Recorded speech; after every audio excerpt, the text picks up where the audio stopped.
Não poderia Deus ter criado o homem já, a humanidade, somente voltada para o bem? Precisaria do mal?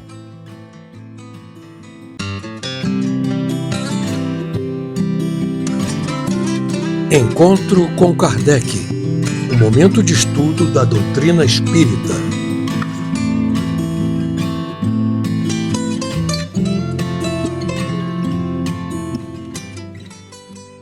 Olá, sinta-se bem-vindo ao canal Espírita Fraterno, canal de estudo e divulgação do Espiritismo. Nós hoje damos continuidade ao nosso programa semanal de estudo, estudando o Livro dos Espíritos, com o Encontro com Kardec número 52.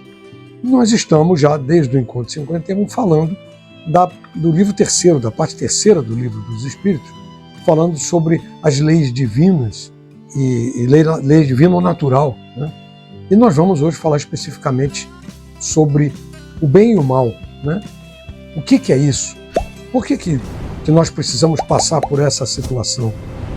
Evidentemente, antes de tudo, eu preciso pedir que você não esqueça de deixar o seu joinha, não se esqueça de se inscrever no canal e ativar aquele sininho de notificações para todas as notificações, aquele sininho mais escuro, é justamente para saber quando que a gente está publicando novos estudos, novos vídeos no canal, que não é somente de estudo. Esse programa Encontro com Kardec, sim, é de estudo do Livro dos Espíritos, mas nós temos ali o programa Momentos com Chico, e Momentos de Reflexão, e outros vídeos sobre temas diversos, como fizemos sobre o Carnaval, sobre alguns comentários de alguns filmes, como o Nosso Lar 2. A gente espera estar sempre podendo contar com a sua participação. Mas vamos adiante, porque o livro eu acho que não deixa muita dúvida a muita coisa não. Vamos seguir, sempre que possível eu faço um comentário. Vamos ver?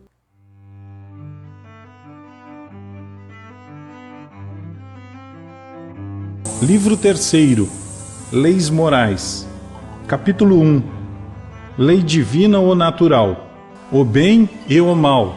Perguntas 629 a 646. Que definição se pode dar da moral? A moral é a regra de bem proceder, isto é, de distinguir o bem do mal.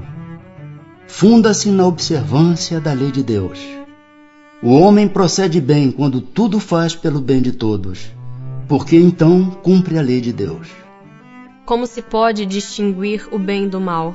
O bem é tudo o que é conforme à lei de Deus. O mal, tudo o que lhe é contrário.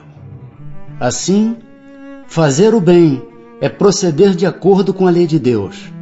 Fazer o mal é infringi-la. Tem meios o homem de distinguir por si mesmo o que é bem do que é mal? Sim, quando crê em Deus e o quer saber. Deus lhe deu a inteligência para distinguir um do outro. Estando sujeito ao erro, não pode o homem enganar-se na apreciação do bem e do mal e crer que pratica o bem quando em realidade pratica o mal? Jesus disse: vede o que querias que vos fizessem ou não vos fizessem. Tudo se resume nisso. Não vos enganareis. A regra do bem e do mal, que se poderia chamar de reciprocidade ou de solidariedade, é inaplicável ao proceder pessoal do homem para consigo mesmo. Achará ele, na lei natural, a regra desse proceder e um guia seguro? Quando comeis em excesso, verificais que isso vos faz mal. Pois bem, é Deus quem vos dá a medida daquilo de que necessitais. Quando excedeis dessa medida, sois punidos. Em tudo é assim. A lei natural traça para o homem o limite das suas necessidades. Se ele ultrapassa esse limite, é punido pelo sofrimento. Se atendesse sempre à voz que lhe diz, basta, evitaria a maior parte dos males, cuja culpa lança a natureza. Por que está o mal na natureza das coisas?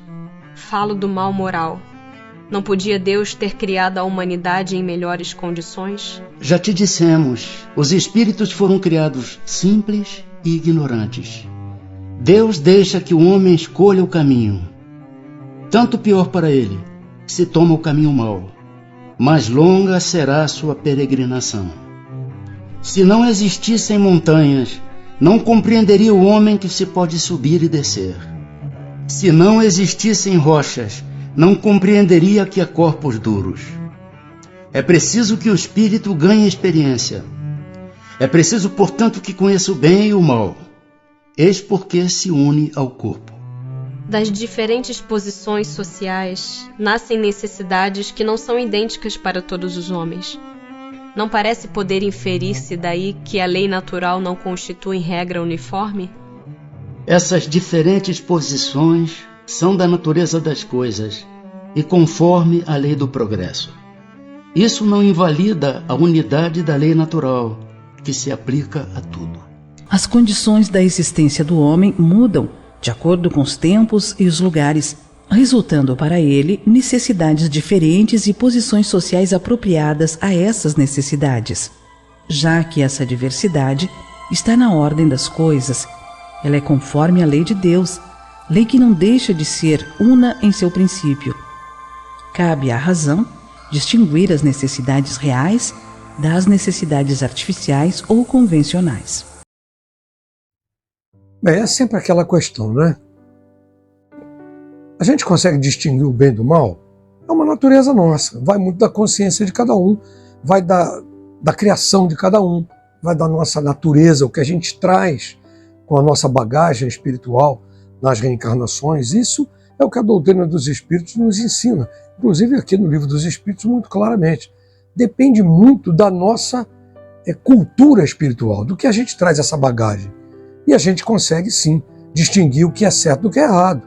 Vai muito de cada um. Agora, nem todo mundo tem essa consciência. Por exemplo, vamos dar um exemplo aqui, no caso dos selvagens, por exemplo, ainda existem muitos lugares no planeta, aqui no Brasil mesmo tem, lá no interior da Amazônia, onde determinadas tribos, eles têm ainda uma série de conceitos deles, natural deles, que não são conceitos ocidentais como o nosso.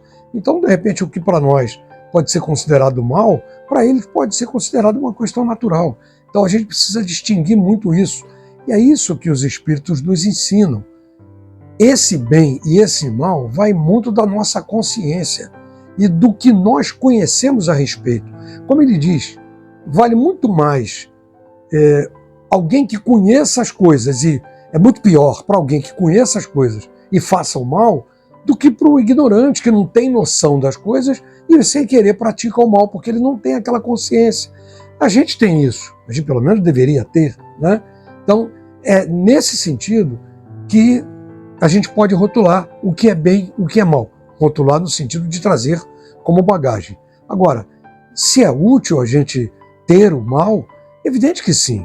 Se você não conhecesse a dor, você não saberia resguardar certas condições do seu corpo.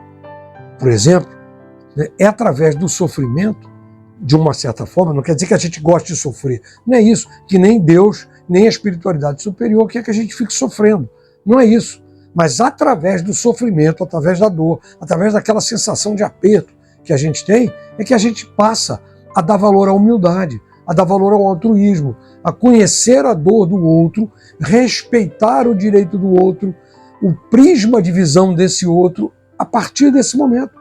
É a partir do momento que a gente passa um sufoco, né? A gente passa tanto sufoco na vida, até esses dias eu comentava com minha esposa isso, que em determinados momentos da minha vida, quando jovem, com 30 anos, eu passei certas coisas que eu não necessitaria passar se eu tivesse um pouco mais de humildade. Não é verdade? Então eu tive que passar alguns sofrimentos mesmo para aprender lá na frente que eu precisava mudar, que eu precisava ser mais humilde. Se eu não conhecesse a dor, eu não teria conseguido isso, não teria, pelo menos, tentado, como tento até hoje, ser uma pessoa mais humilde. Então, essa necessidade que a gente tem de ter o mal, de uma certa forma, para conhecer o bem, para sentir isso, e principalmente para respeitar isso nas outras pessoas. Porque o que é bom para nós pode não ser para os outros. Ou o que é mal para nós pode não ser para os outros. A gente tem que respeitar muito isso. É lógico, dentro de um critério de leis morais, a gente tem a base do que é a moralidade, né? Você não vai sair por aí, dificultando a vida das pessoas, tripudiando com as ideias das pessoas. Então isso é muito relativo à nossa condição, ao que a gente tem como elevação moral. Isso a gente traz na encarnação anterior e a gente também aprende nessa vida, pela educação dos pais, pela educação de uma forma geral que a gente recebe, no convívio com as pessoas, pelo desenvolvimento do nosso próprio trabalho, da nossa própria vida e principalmente pela ajuda espiritual que a gente tem. Então, essa condição do que é o bem e o que é o mal, repetindo, a gente traz com a gente, mas aperfeiçoa no nosso dia a dia. Agora, depende de nós. A gente tem que querer fazer isso, porque você pode ter trocentos exemplos do que está errado e continua fazendo errado. Aquela máxima que tem de que o mal continua sendo mal mesmo que todo mundo faça. E o bem continua sendo bem, o certo continua sendo certo, mesmo que ninguém faça. Tem que pensar muito nesse sentido. Vamos continuar o estudo?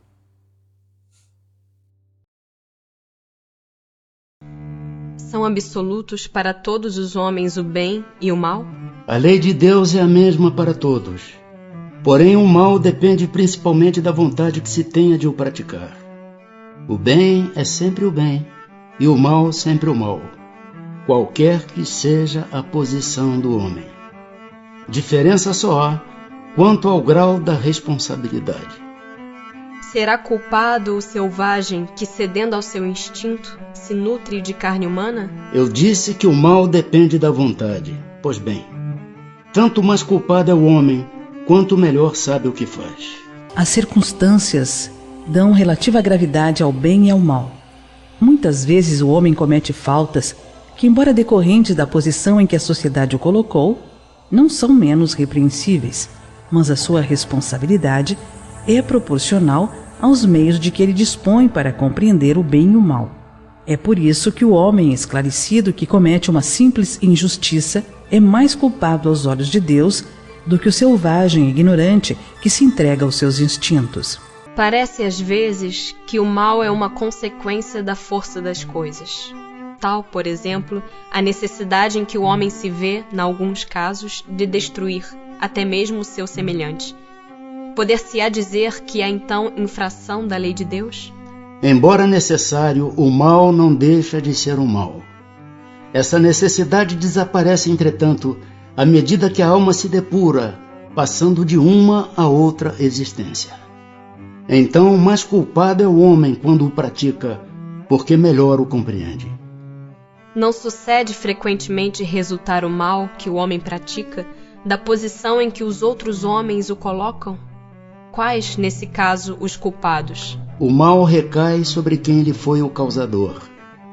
Nessas condições, aquele que é levado a praticar o mal pela posição em que seus semelhantes o colocam tem menos culpa do que os que, assim procedendo, o ocasionaram.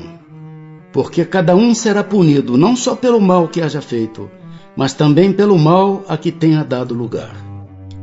Aquele que não pratica o mal, mas que se aproveita do mal praticado por outrem, é tão culpado quanto este? É como se o houvera praticado.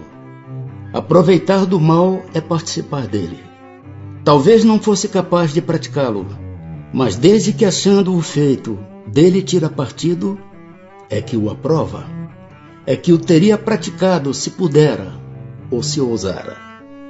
Será tão repreensível quanto fazer o mal o desejá-lo? Conforme. Há virtude em resistir-se voluntariamente ao mal que se deseja praticar, sobretudo quando há possibilidade de satisfazer-se a esse desejo.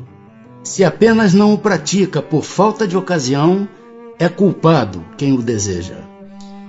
Para agradar a Deus e assegurar a sua posição futura, bastará que o homem não pratique o mal? Não. Cumpre-lhe fazer o bem no limite de suas forças, porquanto responderá por todo o mal que haja resultado de não haver praticado o bem. Haverá quem pela sua posição não tenha possibilidade de fazer o bem? Não há quem não possa fazer o bem. Somente o egoísta nunca encontra ensejo de o praticar. Basta que se esteja em relações com outros homens para que se tenha ocasião de fazer o bem, e não há dia da existência que não ofereça a quem não se ache cego pelo egoísmo oportunidade de praticá-lo. Porque fazer o bem não consiste para o homem apenas em ser caridoso, mas em ser útil, na medida do possível, todas as vezes que o seu concurso venha a ser necessário. Para certos homens, o meio onde se acham colocados não representa a causa primária de muitos vícios e crimes? Sim, mas ainda aí há uma prova que o espírito escolheu quando em liberdade, levado pelo desejo de expor-se à tentação para ter o mérito da resistência. Quando o homem se acha, de certo modo, mergulhado na atmosfera do vício, o mal não se lhe torna um arrastamento quase irresistível? Arrastamento sim, irresistível não. Porquanto, mesmo dentro da atmosfera do vício, com grandes virtudes, às vezes deparas. São espíritos que tiveram a força de resistir e que, ao mesmo tempo, receberam a missão de exercer boa influência sobre os seus semelhantes. Estará subordinado a determinadas condições o mérito do bem que se pratique? Por outra, será de diferentes graus o mérito que resulta da prática do bem? O mérito do bem está na dificuldade em praticá-lo. Nenhum merecimento há em fazê-lo sem esforço e quando nada custe. Em melhor conta tem Deus o pobre que divide com outro o seu único pedaço de pão, do que o rico que apenas dá do que lhe sobra, disse o Jesus a propósito do óbolo da viúva. Veja que reforça o comentário que eu fiz anteriormente sobre até uma questão da consciência do mal. A gente precisa ter consciência da nossa vida. E você praticar o mal sabendo que aquilo é mal é muito mais prejudicial para você mesmo do que para aquele que pratica o mal sem saber que aquilo é mal. Não dá para você comparar, por exemplo, o que faz uma criança que não tem consciência de certas coisas com o que faz um adulto, fazendo uma comparação assim um pouco esdrúxula, mas verdadeira. Não dá para comparar um com o outro. Então, se você tem consciência que está fazendo errado, você sabe que aquilo está errado, para que está fazendo? Né? Então, mesmo que seja por circunstância, que praticamente isso é falado aqui nessa parte do estudo, o que é a circunstância? Você vê um caminhão tombado na estrada, porque por um erro do motorista, por exemplo, ele tombou na estrada e caiu. Você vai lá e rouba a carne. E leva a carne. Ah, mas estava ali para todo mundo pegar, mas não é sua. Então, você tem consciência. Ocasionado por outra pessoa, você vai lá e faz o mal. Né? Ou por causa de um assalto que aconteceu, em que deixaram aquele caminhão, roubaram uma parte da carga e deixaram o resto da carga lá, você sabe que foi roubado, você vai lá e pega, mesmo sem saber que foi roubado, você acha o caminhão e pega para você a carga. Isso você está fazendo o que está errado, é o que diz ali. Você está se aproveitando do mal que alguém fez e fazendo também o mal do mesmo jeito. E outra, nós também já falamos isso várias vezes, em vários momentos os benfeitores espirituais nos deixam isso muito claro. O mal é o que está na mente. O desejo que você tem de fazer o mal, muitas vezes, é tão ruim quanto o fato, quanto o ato de praticar esse mal. E a gente tem que estar atento nesse sentido, porque Deus nos dá todas as oportunidades de praticar o bem. Para agradá-lo, sim. Mas você também, por outro lado, fazer o bem. Não, vou fazer isso aqui porque isso agrada a Deus. Aí, não, eu vou ficar bem com Deus, então vou fazer. Pô, não pode ser assim. Você tem que ter aquilo dentro de você, aquela vontade intrínseca de fazer o bem. Maquinalmente, não. Eu vou fazer porque o meu interesse é que isso aqui vai agradar a Deus. Então, eu vou tirar uma parte aqui do meu dinheiro e vou dar aqui para o pobre, porque eu sei que lá na frente eu vou ser beneficiado por Deus. Será que você fez isso no sentido de caridade? Ou você só fez isso para beneficiar a você mesmo? E lá na frente você tirar alguma vantagem disso? É nisso que os textos aqui nos deixam muito claro. A gente pode praticar o bem, e Deus quer que a gente pratique o bem, sim, mas isso tem que ser uma coisa vinda de nós mesmos, vinda do nosso movimento interno, da nossa moral interna. Trazendo de bagagem ou não, você pode sempre se aperfeiçoar nessas encarnações, fazendo o bem, deixando o egoísmo e a vaidade de lado, pensando no outro. É nesse sentido que a espiritualidade quer que a gente evolua. Pensa nisso. Vamos ver a última parte do estudo? Livro terceiro, Leis Morais. Capítulo 1. Lei divina ou natural. Divisão da lei natural. Perguntas 647 e 648. A lei de Deus se acha contida toda no preceito do amor ao próximo, ensinado por Jesus? Certamente esse preceito encerra todos os deveres dos homens, uns para com os outros. Cumpre, porém, se lhes mostre a aplicação que comporta. Do contrário, deixarão de cumpri-lo como o fazem presentemente. Demais, a lei natural abrange todas as circunstâncias da vida, e esse preceito compreende só uma parte da lei.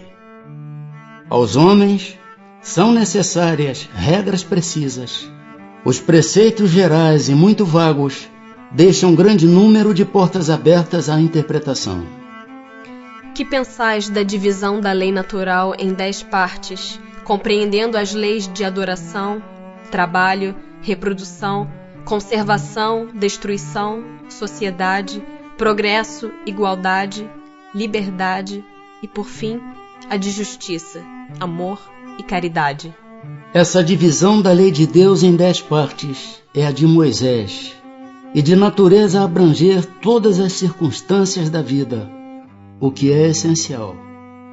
Podes, pois, adotá-la, sem que por isso tenha qualquer coisa de absoluta, como não tem nenhum dos outros sistemas de classificação, que todos dependem do prisma pelo qual se considere o que quer que seja.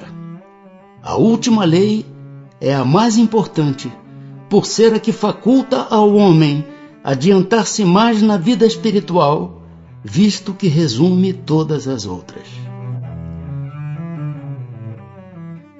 Nessas duas últimas questões, ele faz uma analogia muito grande com, ele responde, com as leis naturais e principalmente com as leis de Moisés, que ele mostra ali.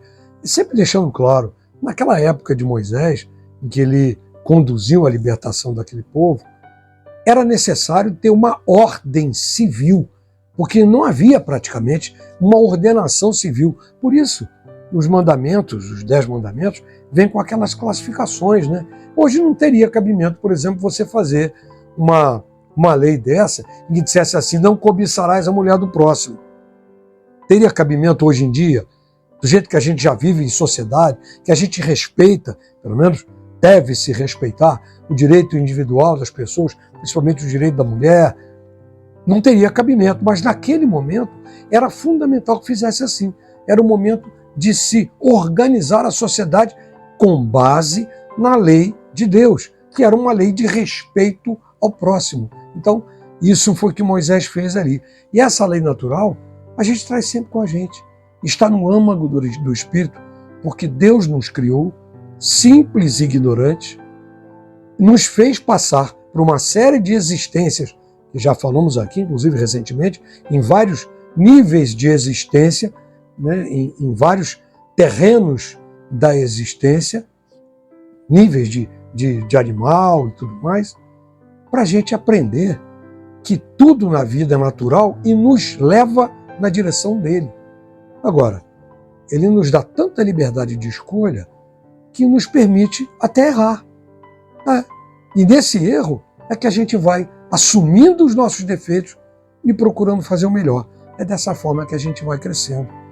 Esse é absolutamente o grande amor de Deus por nós. É o fato de nos querer sempre melhorar através das reencarnações, essas possibilidades que a gente tem de melhorar, mesmo que a gente não aproveite, tem sempre a oportunidade de melhorar. Isso é fundamental. Muito bem, minha gente, esse foi mais um encontro com Kardec, esse número 52.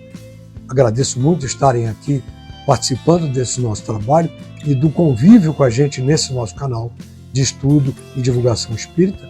E eu convido para estar conosco na próxima semana, no encontro com Kardec número 53. Não se esqueça de fazer a sua prece final, encerrando aqui os trabalhos. Faça do seu jeito, no seu íntimo. Não esqueça de se inscrever no canal se não inscreveu, ativar o sininho de notificações e compartilhar para que outras pessoas também possam ter acesso a esse nosso estudo. Mais uma vez eu agradeço. Fiquem na paz.